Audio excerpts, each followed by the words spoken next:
속으로. 윤석열 대통령이 체포되자 이번 조치가 한국에 미칠 파장에 외신들이 이 촉각을 곤두세우고 있습니다. 뉴욕타임즈는 일면 탑 기사에서 한국의 정세 불안이 장기화될 조짐을 보이고 있다라고 지적했고, 영국의 가디언은 윤 대통령 체포는 한국에서 법치주의가 우세해지고 있음을 시사하며 대립과 갈등에서 벗어나 새로운 상황이 전개될 가능성이 있다라고 진단했습니다. 자, 박아식 기자. 안녕하십니까. 윤석열 대통령이 드디어 어제 체포가 됐는데 이것 미국과 이 외국 언론들은 이번 조치가 한국에 미칠 파장을 집중 보도를 하고 있네요. 그렇습니다. 뉴욕타임스는 일면 톱 기사로 현직 대통령으로 처음으로 체포됐다는 사실을 거론했습니다.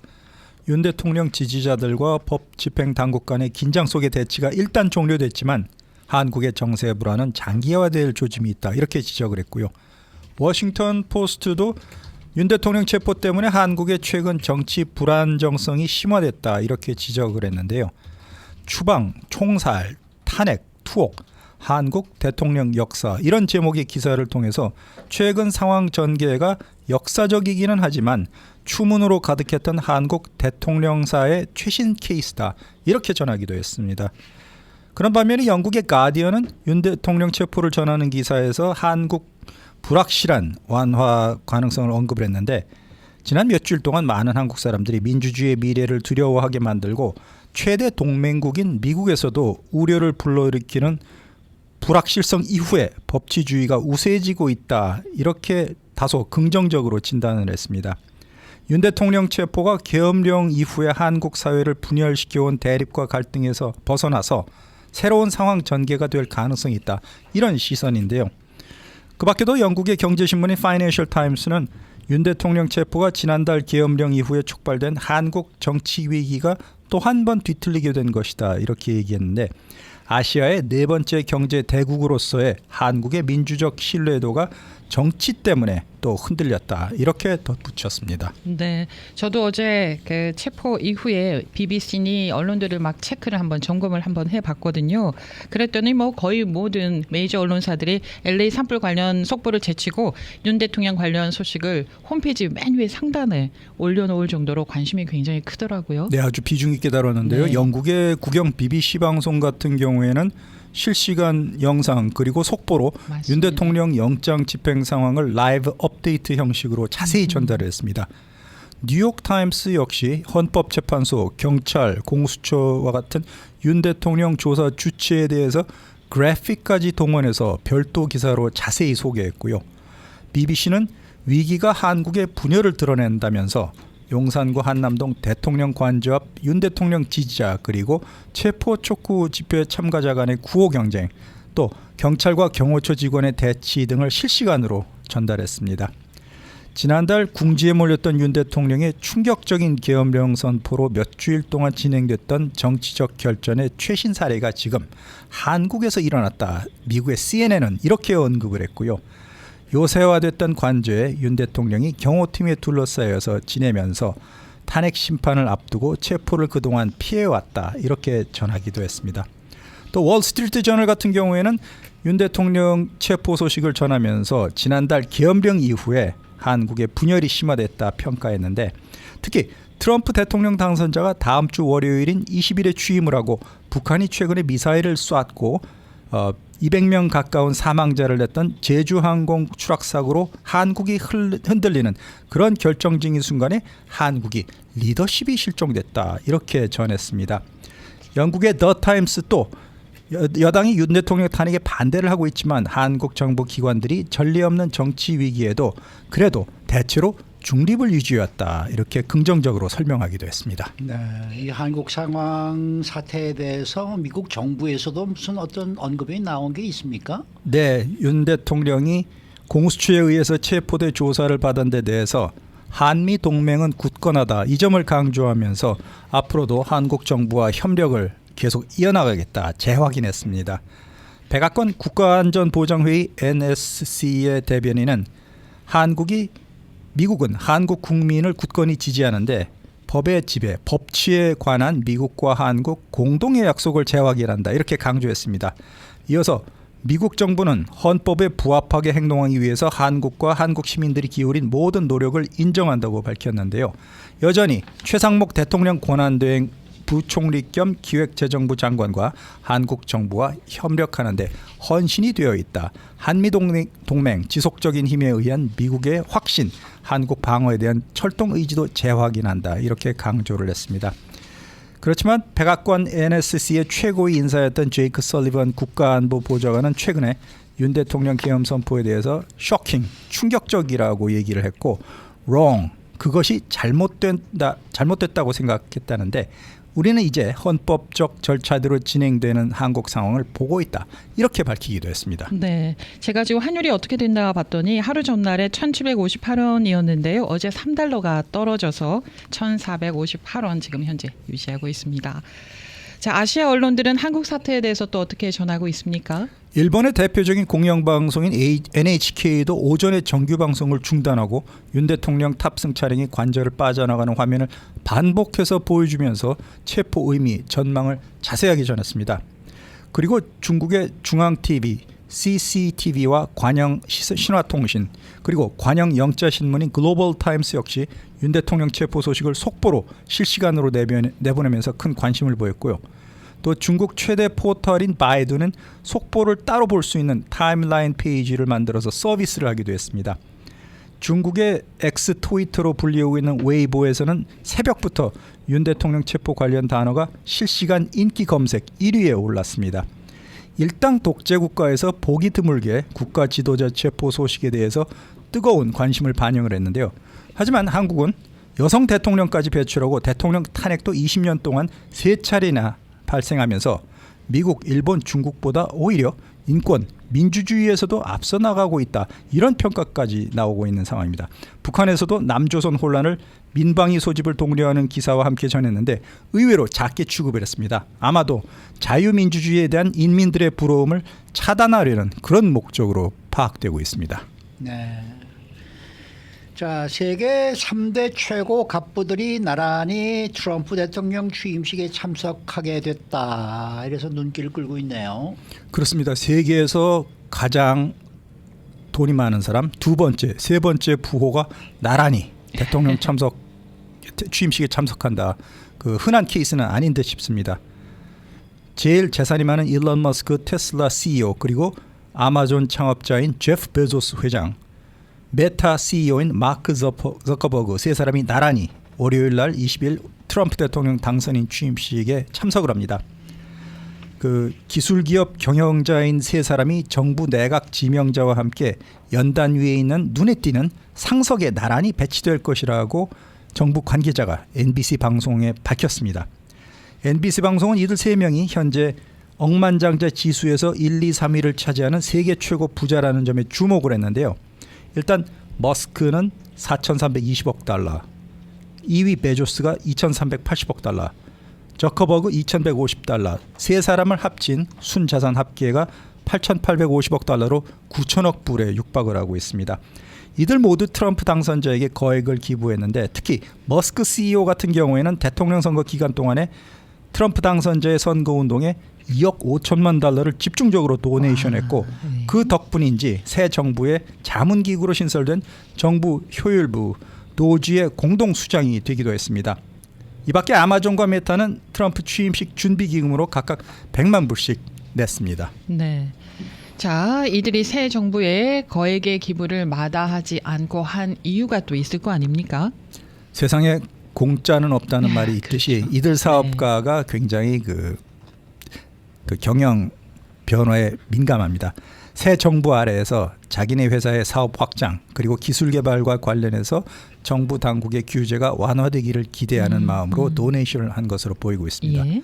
머스크가 이끌고 있는 테슬라와 스페이스X 같은 경우에는 전기, 자율주행차와 로봇, 인공지능 AI, 로켓 우주선 개발에 힘을 쏟고 있고요. 아마존 같은 경우에는 자율주행차, 드론, 그리고 메타는 AI 관련 기기와 서비스 개발에 각각 몰두하고 있는 그런 상황입니다. 그리고 베조스 회장이 이끌고 있는 우주기업 블루 오리진은 최근에 로켓 개발에 속도를 내고 있는데 머스크의 스페이스X에 도전장을 내민 상태입니다. 기업 이익을 위해서 대통령의 좋은 이미지를 주기 위해서 보험 성격의 기부를 한 것인데요.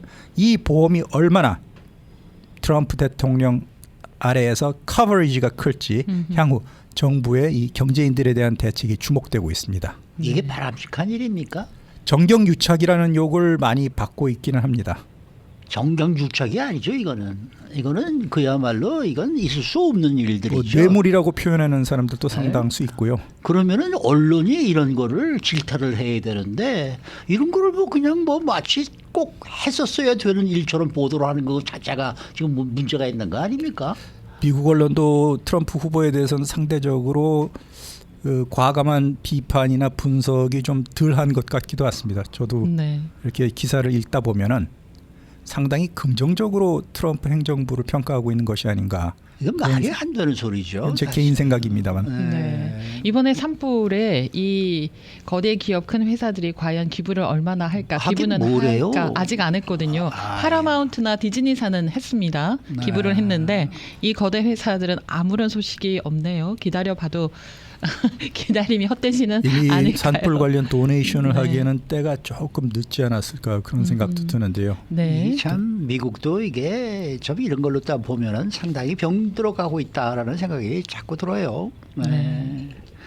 자, 그러나 저러나 트럼프 대통령이 이제 취임을 하게 되면은 중국과의 무역 갈등이 또 격화될 것이다. 뭐 이런 우려들은 계속해서 지금 나오고 있는데 지금 현재 주중 미국 대사인 니콜라스 번스 대사가 아주 심각한 우려를 나타냈다라는 소식이네요. 그렇습니다. 너무 중국을 일방적으로 두들겨 패기만 하면은 그 후유증도 미국이 받게 된다 이런 걱정을 했는데요. 예를 들어서 트럼프 당선자의 덴마크령인 그린란드 매입 구상과 같이 상대방을 무시하는 과격함이 향후 중국과의 싸움에서 미국을 오히려 위태롭게 할 수 있다고 경고를 했습니다.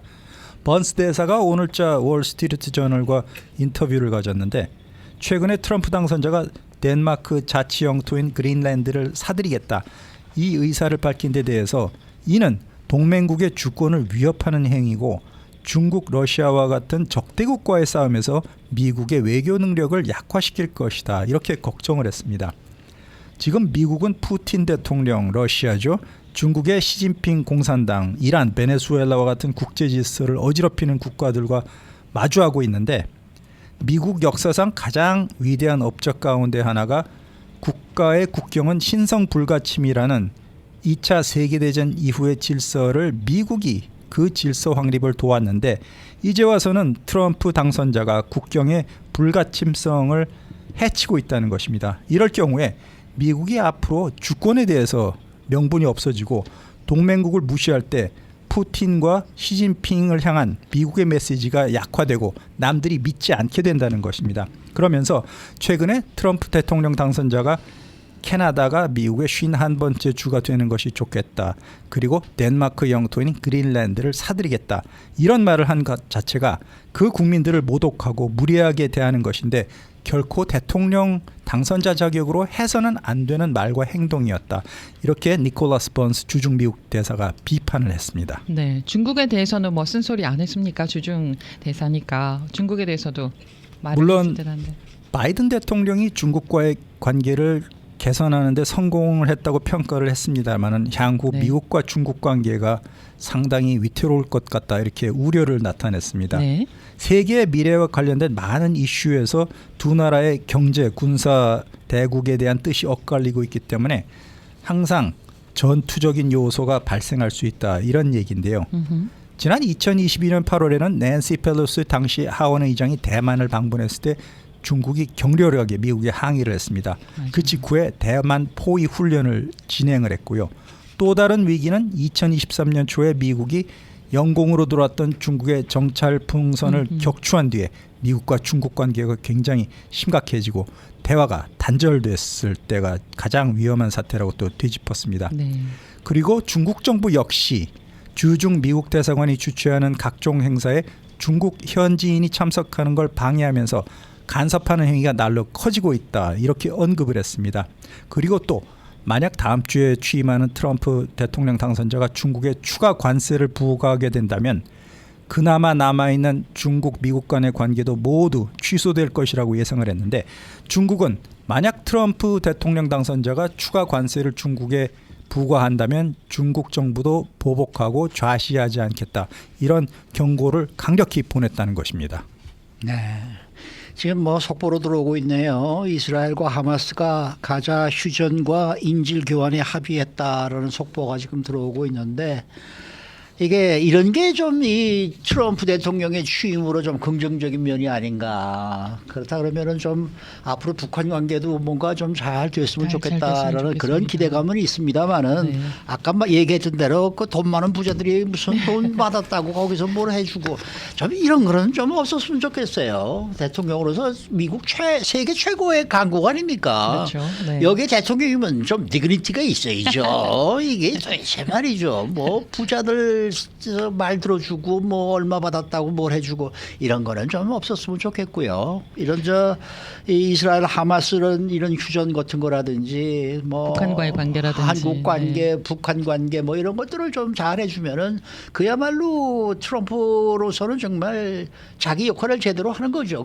그게 바로 미국의 대통령이 해야 할 일 아닙니까? 트럼프 네. 대통령이 노벨 평화상을 계속 생각을 하고 계실 듯 합니다. 그래서 노벨 평화상을 받으시려면 아마 그 부분은 확실하게 해주지 않을까 전임자인 지미 싶습니다. 카터, 버락 오바마 대통령도 노벨 평화상을 받았는데 왜 받았는데. 내가 자격이 없냐 이렇게 그렇죠. 주장을 하고 있는데 아마 근데 솔직히 말해서 그 두 사람은 왜 받았어요?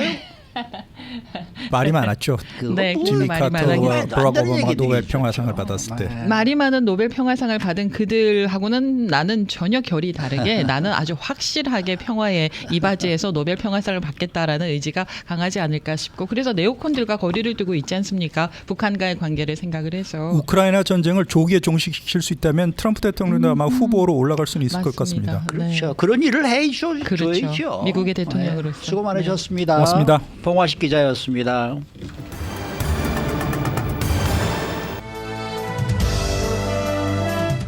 인사이드 아메리카.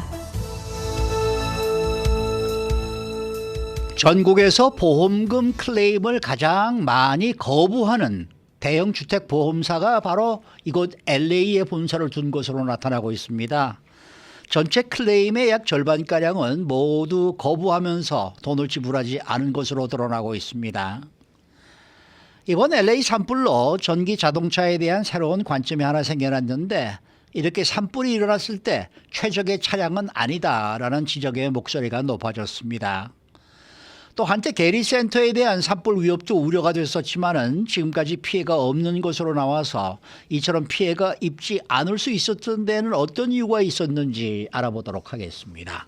박현경 기자. 네, 안녕하십니까. LA 산불이 발생하고 나서 이 주택보험에 대한 관심이 크게 높아지고 있는데 오늘 아침에 이 LA 타임스가 주택보험 회사들 가운데 어느 곳이 클레임 거부율이 가장 많은지 이런 조사 결과를 발표했네요. 네, LA 타임스가 리뷰한 평가 기관 보고서에 따르면 캘리포니아의 대형 주택 보험 회사 3곳은 지난 2023년 이 전체 클레임의 절반 가까이나 거부한 것으로 나왔습니다. 클레임을 절반 가까이나 거부했다는 건 이 전국 평균 수치를 훨씬 넘는 겁니다. 네. 게다가 전국에서 가장 클레임 거부율이 높았던 곳이 LA에 본사를 둔 보험사라고 하는데요. 어느 보험사입니까? 바로 Farmers Insurance 계열사입니다. 네. 이 캘리포니아주에서 가장 큰 주택보험 회사 중 한 곳인데요. 여기선 전국적인 클레임의 약 50%가 거부된 것으로 나타났습니다. 플로리다주 팜비치 가든에 본사를 둔 와이스 레이팅스 보고서에 따르면 USAA 계열사 2곳의 보험금 클레임 거부율이 48%로 그 뒤를 이었고요. 그 다음이 거부율 46%인 올스테이트 인슈런스였습니다. 네, 그렇다면 전국적으로 주택보험 클레임 거부율은 어느 정도나 되는 겁니까? 37%였습니다. 37%. 네, 지난 2023년 미 전역의 주택보험 회사들이 클레임을 거부한 비율이 37%였습니다. 그게 20년 전만 하더라도 그 거부율이 25%였다고 하는데 그새 훨씬 더 높아진 걸 알 수 있습니다. 네. 그러면은 클레임이 이제 거부된 거에 대한 이유가 있을 거 아닙니까? 그래서 그 이유는 무엇 때문에 그럼 거부율이 이렇게 높은 거예요? 그에 대해서 와이스 레이팅스 마틴 와이스 CEO는 이처럼 말했습니다. 거부된 모든 클레임들이 합법적이었다고 말하는 게 공평하진 않겠지만 네. 그렇다고 해서 또 보험회사들이 거부한 그 클레임 모두가 불법이었다라고 주장하는 것 역시 마찬가지로 불공평하다라고 말한 겁니다. 그렇겠죠. 그러면서 허리케인, 홍수, 산불 같은 기후 변화로 인한 손실이 늘어나면서 보험회사들이 보험금 청구를 거부하는 사례가 늘고 있고 회사 수익 마진을 높이기 위해서 보험사들이 애쓰고 있는 것이라고 생각한다고 전했습니다. 그래서 보험회사들은 이런 데 대해서 어떤 입장을 나타내고 있습니까? 그 와이스에서 조사 분석 대상이 된 몇몇 보험사들은요, 조사 결과에 이의를 제기했습니다. 클레임을 거부한 상당수는 피해액이 규정의 디덕터블보다 적거나 규정상 커버되지 않는 것으로 보험금이 그렇게 지급 없이 종결된 것이었다고 설명했습니다. 올세이 측은 성명에서 우리는 고객들을 보호한다면서 클레임 프로세스는 정책에 따라서 공정한 지불을 신속하게 제공해 고객들을 회복하는 데 돕는다고 밝혔습니다. 그러면서 이번 보고서의 데이터는 부정확하고 미지급 청구율을 상당히 부풀렸다고도 전했습니다. 이에 대해 파머스와 USAA 측은 입장을 밝히진 않았습니다. 네. 자, 이제 산불 때문에 이제 보험사에 클레임을 해야 하시는 그런 분들이 많이 계실 텐데 어떻게 처리되느냐, 어떻게 처리하느냐가 굉장히 이제 관건이지 않을까 싶습니다. 주택 소유주들이 보험금을 클레임하는 과정에서 어떤 부분에서 좀 주의를 하면 좋을까요? 샌프란시스코에 본사를 둔 소비자 단체 유나이티드 폴리시 홀더스의 사무국장 에이미 바흐는 이런 부분을 강조했습니다. 소비자들한테 보험사에 올바른 일을 할 기회를 주되 예. 쉽게 보이지 않게 해라. 그러면서 보험사는 자선단체가 아니라 영리 기업이라는 점 깨달으라고 조언했습니다. 아니 보험이라는 거는 내가 만일의 경우에 대비해서 드는 거 아니겠습니까? 그렇죠. 산불이 나서 이렇게 만일의 경우가 발생을 했으면 보험금은 당연히 어떻게 해서든지 이걸 주는 쪽으로 가야 되는데 안 주기 위한 쪽으로 더 가고 있으니까 이게 문제라는 거죠. 뭐 그렇죠. 그렇죠? 네. 네. 아무리 돈이 그래도 그렇지 자기 참 보험회사는 거부하기 위해서 존재하는 게 보험회사는 아니지 않습니까? 그럼요. 그렇죠? 그럼요. 네. 그리고 보험회사들이 주택보험 하나만 다루는 건 아니잖아요. 그렇죠. 의료보험, 자동차보험을 다 아울러서 다루게 된단 말입니다. 그러면 이쪽에서 이익이 남으면 저쪽에서 손해가 나고 뭐 이런 게 있지 않겠습니까? 이런 일이 큰일이 발생을 하면 또 큰일이 발생하지 않을 때도 있고. 근데 이제 요즘은 그래요. 뭐 자연재해라든지 이런 게 발생을 하면 너무나 사건이 커지니까 네. 보험회사들도 참 힘들긴 하겠죠. 그건 또 이해는 그렇겠죠. 가긴 가요. 네. 그래도 이렇게 일반 주택보험을 들었던 사람들은 그 정말 서민들인데 그러니까요. 이건 네. 보험회사가 편을 들어줘야 되지 않을까 그럼요. 이런 생각이 드네요. 네. 자, 다음 소식입니다. 이번에 LA 산불로 이 전기 자동차에 관해서 새로운 관점이 생겨났다. 이런 평가가 나왔다는데 이건 어떤 또 내용입니까?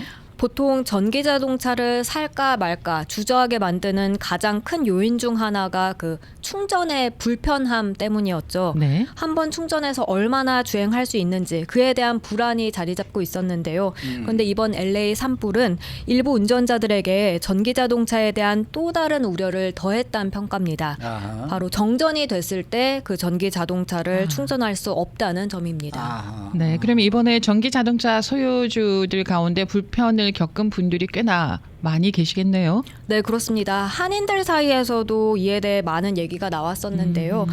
사실 산불 자체로 고통받은 주민들은 말할 것도 없고요. 이 산불로 정전 피해를 입었던 주민들은 그보다 훨씬 더 많았습니다. 그런데 갑작스럽게 정전이 네. 일자 전기차 충전을 할 수 없게 된 것이죠. 그렇죠. 보통 밤에 집에서 이제 전기 자동차를 충전하는 경우가 많은데요. 이들 중 상당수가 산불이 발생했던 그날도 보통 때처럼 집에서 전기 자동차를 그 충전기에 꽂고 잠자리에 들었습니다. 그런데 기억하시겠습니다만 밤새 강풍으로 대규모 정전 사태가 일었고요. 충전기는 그냥 꺼지고 말았습니다. 그러니까 생각도 못하게 지금 충전을 할 수가 없었다는 얘기네요. 맞습니다. 네. 전기 자동차 보통 풀로 충전해 두는 편인데 배터리가 25% 정도만 충전된 것으로 나왔다고 하면요. 사실 불안할 수밖에 불안하죠. 없죠.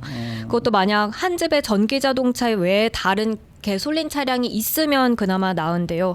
그저 전기 자동차만이 유일한 차량이라고 하면 더욱 불안해질 수밖에 없는 상황입니다. 언제 전기가 다시 들어올지 그것도 알 수 없는 상황이었고요. 더군다나 그 전기 자동차 충전소들 한인타운 충전소도 마찬가지였는데 대기 행렬이 엄청났었습니다. 팔리세이즈와 이튼 산불 발생 바로 다음 날 입구에서 들어가지도 못할 정도로 차가 많이 밀려서 그 밖에 도로들까지 차량들이 줄지어 있을 정도였습니다. 결국 1시간 넘게 기다려서 그렇게 충전할 수 있었다고 합니다. 그러다 보니까 이처럼 재난이 발생했을 때는 전기 자동차가 불리하다라는 그런 목소리가 높아질 수밖에 없겠네요. 그렇습니다. 특히 집에 가만히 있어야 하는 경우는 그래도 괜찮겠습니다만 대피령이 내려져서 긴급하게 집을 떠나야 하는 경우엔 그게 불편함을 넘어서 이제 위험해지는 상황으로 바뀔 수 있겠습니다. 무엇보다 대피할 때 얼마나 멀리 떠나야 할지도 알 수 없잖아요. 그렇죠. 그리고 캘리포니아주에 사는 주민들은 강풍이 오면 이제 정전이 일어나는 곳도 많고 여기에 더해서 전력 회사들이 단전 조치를 취한다는 사실도 경험상 이제 잘 알고 있는데요. 네. 이러한 조치는 앞으로도 계속해서 이어질 것으로 보여지고 결국 그게 많은 지역들에 거부할 수 없는 미래란 지적이 나오고 있습니다. 그렇기 때문에 전기 자동차는 산불이 났을 때 가장 좋은 최적의 자동차는 아니다. 이런 평가가 나왔다는 얘기군요. 네네. 그러면은 선호하는 것은 어떤 자동차를 지금 선호하는 겁니까? 앞으로 자동차를 사려 하거나 구입할 생각을 하는 운전자들은 이제 전기 자동차보단 하이브리드, 하이브리드. 네, 아니면 그 플러그인 하이브리드 이런 자동차를 많이 고려하는 것으로 나옵니다. 산불 이전에도 사실 그런 추세를 보이긴 했는데요. 지난 2년 동안 전기 자동차 성장이 둔화되면서 반면 하이브리드 차량은 맹활약했습니다. 자동차 데이터 회사 에드먼즈에 따르면 하이브리드 판매량 2023년에 63% 그리고 지난해 29% 증가해서 180만 대 달했고요. 그리고 같은 해에 이 전기 자동차를 보면 각각 34% 그다음이 13% 이렇게 증가하면서 120만 대 집계됐습니다. 최근 2022년까지 미국에서 전기 자동차 판매량은 45%가 증가했었는데 확실히 성장이 둔화한 겁니다. 그렇군요. 자, 마지막 소식입니다. 팰리세이즈 불길 한복판에 있는 게티 센터가 피해를 이번에 입지 않았거든요. 그런데 이 피해를 막은 배경에 또 관심이 큰데요. 알려주십시오. 네, 이 게티 센터에서는요, 불길을 막기 위해서 직원 45명이 24시간 교대로 센터 안을 순찰하고 있다고 합니다. 예. 휴대용 소화기를 다 들고 다니면서 불씨가 발견되면 즉시 끄면서 초기 진압을 했다 하고요. 예. 산불에 대비해서 만반의 시스템도 갖췄는데요. 게티 센터가 건축 당시부터 사실 화재 예방에 힘썼다고 해요. 이 센터 벽은 크림색 석회암으로 둘러싸서 불길이 내부에서 쉽게 번지지 못하도록 했고요. 그리고 센터 부지엔 아카시아 관목 또 참나무를 심어놨는데요. 네. 이게 다른 나무들에 비해서 물을 많이 흡수해서 잘 타지 않기 때문이라고 합니다. 그렇군요. 또 센터 안에 그 나뭇가지들은 계속해서 다듬어서 불쏘시개가 되지 않도록 신경을 쓰는 편이고요. 또 만일의 사태에 대비해서 스프링클러 역시 아주 빽빽하게 설치해놨다고 하는데 산불 경보가 내려지게 되면 자동으로 작동해 잔디를 적신다고 합니다. 그리고 유사시에 대비해서 자체적으로 물을 조달할 수 있는 물탱크도 보유하고 있다 하고요. 예. 또 센터 공기 여과 시스템은 연기나 불씨가 통풍구를 통해서 들어오지 못하도록 만들었다고 하네요. 그래서 내부 화재 시에 화재가 옆 갤러리로 번지지 않도록 금고처럼 단단한 방화문까지 작동한다고 합니다. 그 한마디로 돈이 있어야 된다는 얘기입니다. 이번 화재로 인해서 주택을 지을 때의 그 방법들에 대해서 조금 더 연구가 되고 좀 발전하지 않을까 싶습니다. 돈 많이 들여서 타지 않는 재료로만 그거를 건물을 만들면 됩니다. 돈 많이 안 들면서 그렇게 할 수 있는 그런 재료들을 연구해가지고. 수고 많으셨습니다. 고맙습니다. 박현경 기자였습니다.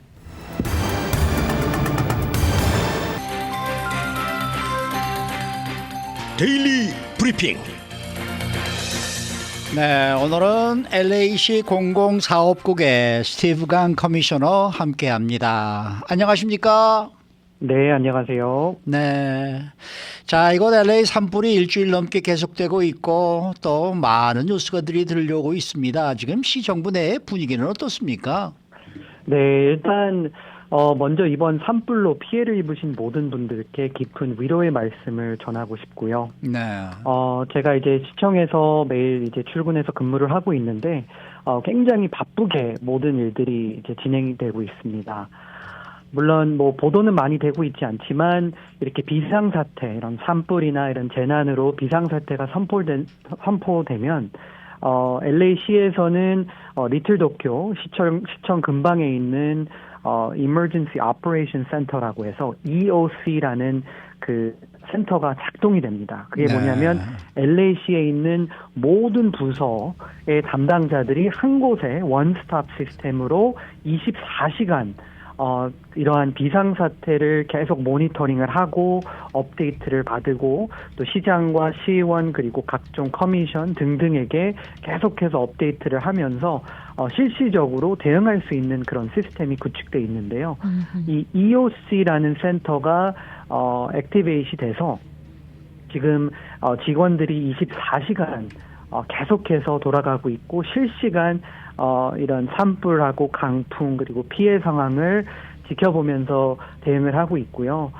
물론 지금 계속해서 뭐 다양한 보도도 나오고는 있지만 아직까지는 LA시의 입장은 산불을 끄고 실종자들을 찾고 그리고 피해를 입은 분들에게 도움을 주는 게 가장 우선이고요. 뭐 그 이후에 뭐 그 원인이나 여러 가지 각종 그 이슈들에 관한 것은 그때 대응하겠다라고는 하고 있어서 지금 바쁘게 돌아가고 있고 지난 일주일 동안 LA 시의회도 모든 시 미팅들이 캔슬이 되어 있었습니다. 그래서 뭐 시의원들이나 시장이나 등등 다 산불 대응에 집중을 했고 어제서야 처음으로 산불 이후로 LA시 의회가 이제 처음으로 정상적인 이 회의가 논의가 오픈이 돼서 다양한 이제 안건들이 통과가 되었고 물론 뭐 라디오 코리아 뉴스에서도 전해 주셨지만 네.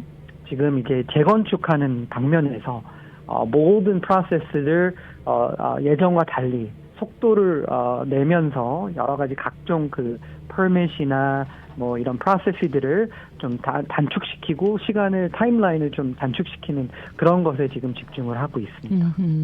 자, 이런 가운데 캐런 베스 LA 시장이 산불이 시작됐을 당시에 아프리카를 방문하고 있었다라는 그 사실하고요. 또 초기 대응이 부족했다라는 지적이 쏟아지고 있는데 이 부분은 어떻게 생각하십니까? 네, 저도 뭐 시 관계자라서가 아니라 네. 이 보도를 보고 있는데 좀 답답했던 부분이 그 백그라운드 설명이 많이 없었습니다. 그냥 산불이 시작됐는데 시장이 없었다, 뭐 아프리카 있었다, 뭐 이런 헤드라인을 보시고 청취자분들도 접하셨으면 정말 화가 나신 분들도 있을 거라고 보는데 네. 그 백그라운드를 보시면 이 산불이 나기 오래전에 가나 대통령의 취임식이 아프리카 가나 대통령의 취임식이 예정이 되어 있었고 바이든 대통령께서 대신해서 미국을 대표해서 캐런 베스 시장에게 미국 그 사절단을 꾸려서 가달라고 이런 부탁이 있었습니다. 백악관에서. 네. 그래서 그를 흔쾌히 오케이를 하셨고 가기로 했는데 또 그 왜 오케이를 했냐, 왜 뭐 대사도 아니고 연방 의원도 아닌데 왜 시장이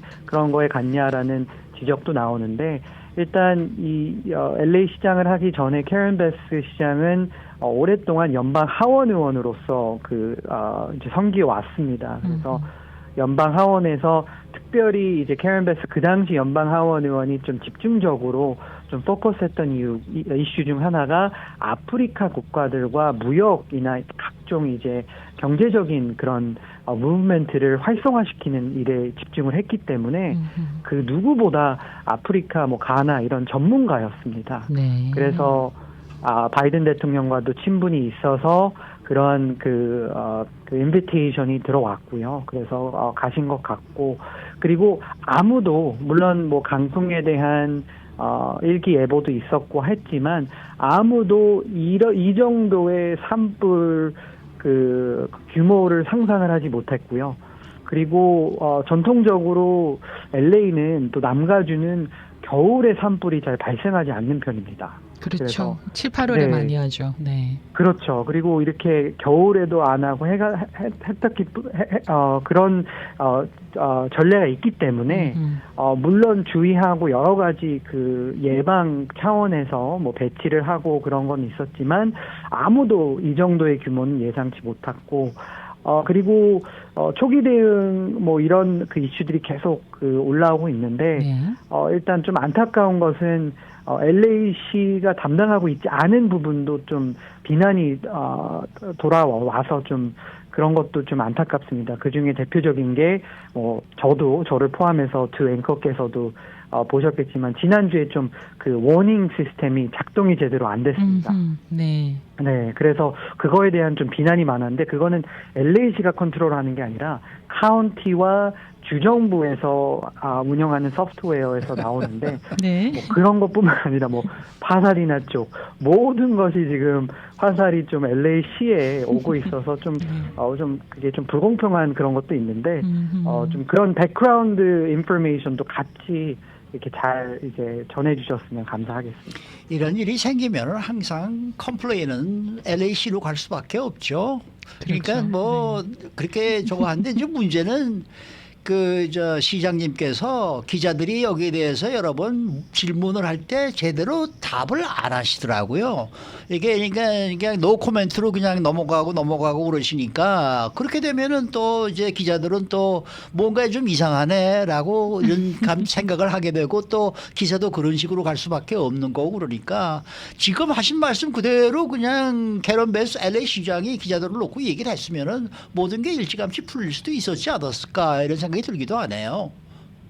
그렇죠. 네. 물론 그런 제가 또 시장님과 오랫동안 같이 일해본 결과 네. 시장님의 성격은 이런 재난 사항이 나오면 물론 그러한 백그라운드 설명도 하고 싶어 하지만 모든 집중이 어떻게 하면 뭐 산불을 빨리 진압하고 피해자들을 돕고 이거에 지금 포커스가 맞춰져 있어서 그래서 거기서 하시는 말씀이 이게 끝나면 비상사태가 끝나면 내가 모든 질문에 대해서 자세하게 답하겠다. 그리고 또 뭐 조사나 이런 것을 통해서 뭐 예산 삭감이든 여러 가지 이슈들을 내가 직접적으로 태클하겠다라고 약속을 하고 계시기 때문에 조금만 기다려 주시면 아마 네. 자세하게 설명을 하실 것 같습니다. 네. 우리 강 커미셔너의 오늘 이러한 이야기로 한인 커뮤니티에서는 어느 정도 좀 이것이 해소되지 않았을까 이런 이제 기대감을 갖게 되는데 그 LA시 공공사업국 커미셔너로 지금 일하고 계시면서 지금 네. 이런 산불 같은 사태가 발생하고 그러면은 하시는 역할은 어떻게 되는 거예요? 뭐 어떤 일을 네. 하시게 됩니까? 네, 제가 맡고 있는 이제 LA시 공공사업국 같은 경우에는 LA시에 있는 모든 인프라를 총 책임지고 있습니다. 그래서 아하. 기본적으로 뭐 도로서부터 나무, 뭐 워터 시스템, 뭐 등등 새롭게 건축하는 건물들, 다리, 뭐 등등 모든 일반인들이 생각하는 모든 인프라 그런 것을 이제 저희 공공사업국에서 담당을 하는데요.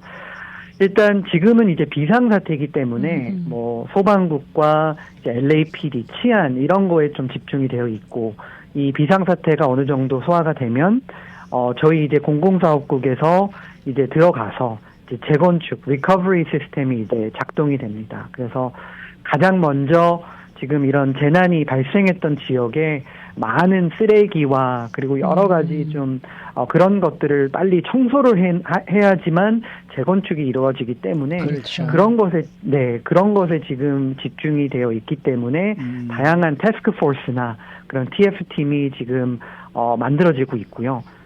그래서 뭐 강풍이나 산불이 이제 다 이제 사라지고 되면 저희가 들어가서 뭐 도로 검증과 그리고 뭐 팔레사이드와 뭐 필마 이런 데 들어가서 이제 청소하는 그런 작업이 가장 먼저 일단 이루어집니다. 하지만 지금 많은 분들이 또 막 돕고 싶어 하시는 분이 있거든요. 네. 막 청소나 내가 들어가서 뭐 재건축에 도와주겠다 하시는 분이 정말 많아요. 근데 처음에는 일반인들이 그렇게 들어가면 안 되고요.